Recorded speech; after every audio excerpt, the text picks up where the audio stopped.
Maayong udto guys sa inyong tanan. So, napunta karon diri sa embankment. Kay mag-video na punta ko kung unsa ka na lang ka habugon ang nabilin diri sa embankment sa among gitabak kanang lupa diri sa Maray-Maray, Don Carlos Bukidnon guys. Domestic airport pa ni siya kay bago ko man. So, atong ipakita sa inyo guys kung usa na lang ka bagaon o kahabugon ng among tambakon no. Kay last video na to, mga pila na to kamans ang nilabay. So, nanagit siya changes no. O karon guys, na may lagi ni request na mag-video na po daw ta kung unsay status karon sa Bukidnon Airport. So, before pa ko dili mo gawas dahil sa sakyanan kay init kay sa gawas. So, kita man na guys. Good boy na guys, oh. Di ba? So, di ta maglangan no. Atong suruyon ang embankment kung unsay ato ang mga previous na trabaho na to atong mga pila ka month nang nilabay. So, let's go. So, mao na ni guys ang status karon. So, sa makita ninyo guys, ang katong sanahan as usual, naaraya po ng runway dia kana. So, makakita kag na F4 dia ang 1 ana to sa unahan. So, number 4 ni sa may tunga-tunga. Kaya balik gibutangan na nila og timaylan. Og nara guys ang ato ang embankment karon. So, makita niyo ang embankment karon guys. Taas pa rin. Pare koy. So, mao na ni guys, 30 na lang duula. Di ba? Plus na tong video diri mga pila to kama o kanus ara to. Ako kay nung kanus ara plus na tong upload. So, makita niyo na 30 na lang gamaya mga 3 meters na lang siguro ni. 3 meters na lang ang tambakunon. So, mag-tap na ni siya. Kani siya, tap na ni siya guys. Kani, tap na ni. Pag mahuman na nagtambak, so makita niyo tong runway dito. Amo na po na siyang simintohon all the way padulong dito sa tumoy dito. Gamay na lang kayo ng tambakunon na mo. Hapit na mitri mo kuan mo exit me. Kami lang mga driver kay or ako mo exit na ko at ano po lang side. So, kana nakita ninyo guys, kana nag-update na sila. Kaya kanang nakita ninyo diya, nag-ano na siya. Humana na siya og pison. So, gi-updatehan para makuha ang quality sa unit. What's up? What's up? What's up? So, naikauban na to rin nagbinana sa itong likod. So, balik na sa itong topic, no? So, kanang makita ninyo guys na kuan tawagan nawala po na kanang makita ninyo na huwa nagpison.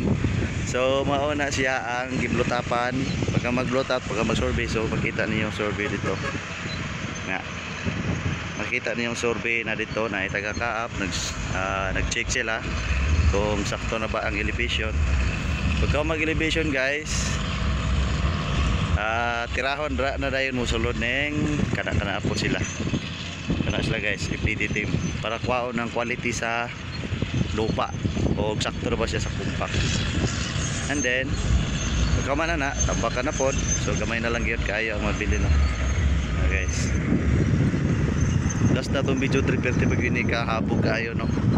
So dali na kayo ang adlaw, dali kayo ang mutuyok ang gabi o ang oras. So muna lang ni siya ang nabilin. So anita diri guys sa ano na punta, dali na punta sa tawag og box culvert. Ato tanaw na po ng box culvert kung saan na po siya kalalong. Okay, sugda na mo siya tambak. So mali guys ang gilid niya. So makita niyo dari arami tama nag-slope na dito gamay na lang kayo ng gi-slope po yan. Then natangkaban ni sa loloy. Kita mo na nagkaway-kaway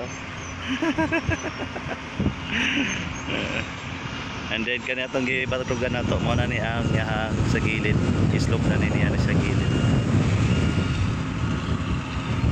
Ano yung slope niya yan ay ano naman siya top. So kanang makita niyo guys kanang sa box culvert mo na sumpayan pa na siya og 8 meters tapos mag wing wall na dayon.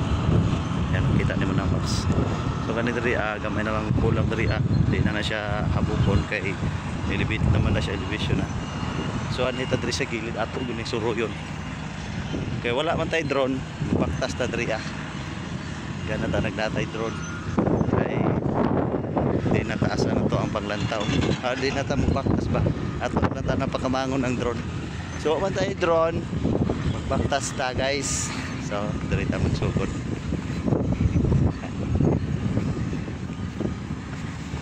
Diri sa una, kanina ni siya pertini siya kalalom. So kung gusto ninyo gyud ko at subaya ra to daghan natay mga video diri sa Backpit. Sa YouTube channel to sa Jess Vlog. Okay. So muna mo format nagatang-atang. So muna ni guys. So yeah.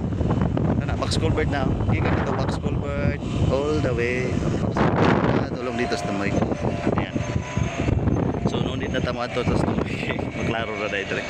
So makita niyo na. So gahapon pa na no, ibuhusan na gahapon ng box culvert tapos slab. Di na niyo makita na ang box karon kay sugdan na og tambak para mo ilibit o mo libil siya tas babaw. Yan. Habog pa na siya pero ano siya pikas sa pito. Pero kani siya habog-habog po yun ang eh ano naman ni siya runway may runway siya guys ay dalan niya sa may ka mag-agyan sa pagtutukan dito.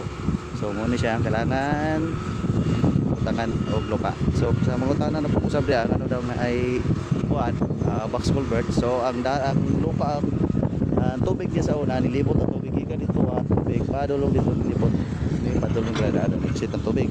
So kung man ang kailangan mo nag-divert ng box culvert dito tapos straight po diri ana. Yan na po ang tubig diri ana sila.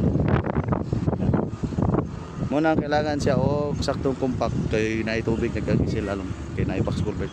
So sa wa pa namutana og mangutana pa lang ang box culvert is double barrel.